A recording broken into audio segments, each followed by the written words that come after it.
The economy is still struggling and outlook is still uncertain. We got foreclosures, credit card defaults, and bankruptcies that still remain high, and unemployment is still hovering around 10%. For businesses, and especially small ones, capital markets remain tight and few are expected to hire or expand.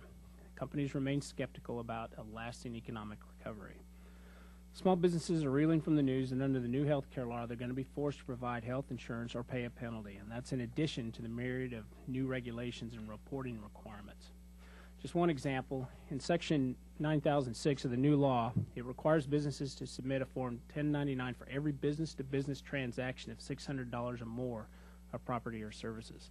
Small businesses already bear a heavy burden of paperwork compliance, and this is just another example of forcing small business owners to take time away from the business to comply with an unnecessary mandate.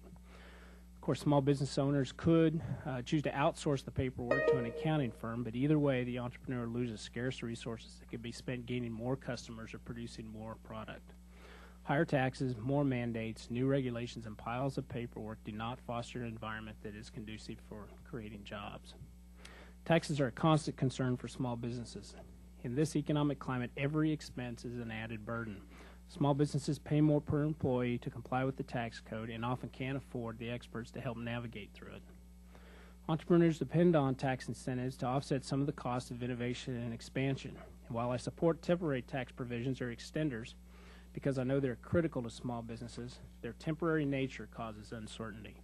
Not knowing whether these tax provisions are going to be renewed makes it very difficult for small businesses to plan for future growth. And I also believe we must make permanent the 2001 and 2003 tax provisions, which lowered marginal rates, and that's why I've introduced legislation to do just that. And finally, I want to say a word about the estate tax and my support for its complete repeal. If Congress does nothing, the top marginal rate of 55% and an exemption of just $1 million is going to take effect in 2011. Small businesses and farms are often operated by families and transferred from one generation to the next. And to pay the estate tax, their heirs could be forced to sell the very land or equipment that's needed to operate that family business.